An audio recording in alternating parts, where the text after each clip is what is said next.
Tabarĩra ĩno ya maĩ ya Sampo na ĩrĩa kĩhumo kĩayo kĩarĩ kĩa mĩaka-inĩ ya 1950 yacokire ĩkĩgũa na kũrĩa yacũngĩrĩirie kũrengwo kwa maĩ matheru marĩa maumaga mwena wa Ngurumani na kũnyotora gĩcunjĩ kĩnene kĩa aikari.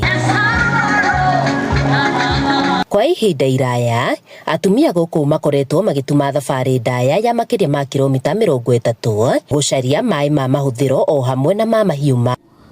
Uko na wengine wetu wana punda waswa kama mimi, ilikuwa lazima ulipe 50 bob pikipiki kwa kila mtungi hakuletea maji kutoka Magadi, ama kama una itabidi mwenyewe uchukue 10 liter utoka hapa mpaka kule kwa gate pale Magadi ujiletee maji. Kwarahũrwo gwa tabarĩra ĩno na kũrĩa kũroire ihinda rĩa mĩaka 2 kũrĩkĩrĩra gũkinyanĩirio nĩ kambuni ya Tata Chemicals na kũringana na mũrũgamĩrĩri mũnene wa kambuni ĩno Swaminathan Nagarajan ũrĩa warĩtie hĩndĩ ya ũrugũria wayo orĩtie mũingĩ wa gũkũ kũrũmbũiya tabarĩra ĩno. Think about it, this is not so much about money, it's not about resources.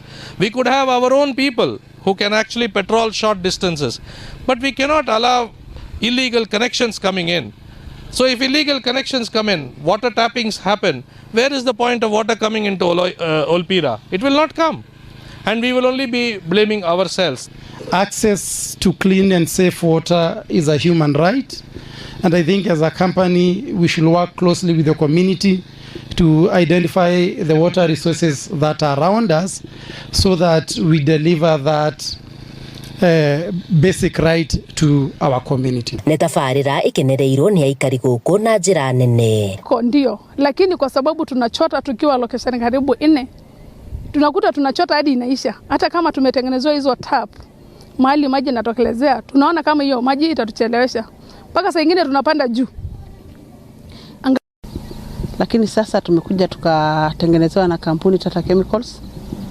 Wali allocate 50 million kwa hii laini ya maji kutoka Sampo mpaka Olkeri, na imekuwa na shida kidogo, na wamefuatilia kwa siku mingi, miezi mingi. Mashida kidogo ilikuwa wameziba, pipe ilikuwa na shida wakatengeneza.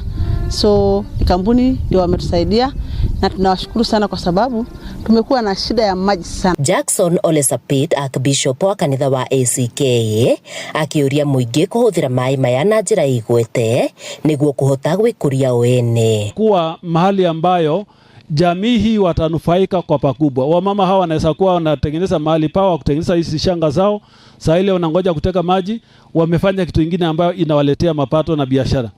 Wanaweza tenga eneo hili na kupanda miti za matunda za kila aina vile tumesoma katika Biblia. Na hizo miti za matunda itakuwa inawasalia matunda ambayo watauza na kulete mapato. Hii mradi inaweza jibu matatizo mengi ambayo inaendelea katika community hii kwa njia kubwa. Kanitha wa ACK warĩ gĩtugĩ kĩnene tabarĩra ĩno ĩkĩambĩrĩria mĩaka-inĩ ya 1950. Handũ-inĩ ha Inooro TV kuma Magadi, Kajiado ya ithũĩro, ngetwo Wacuka wa Kĩarĩ.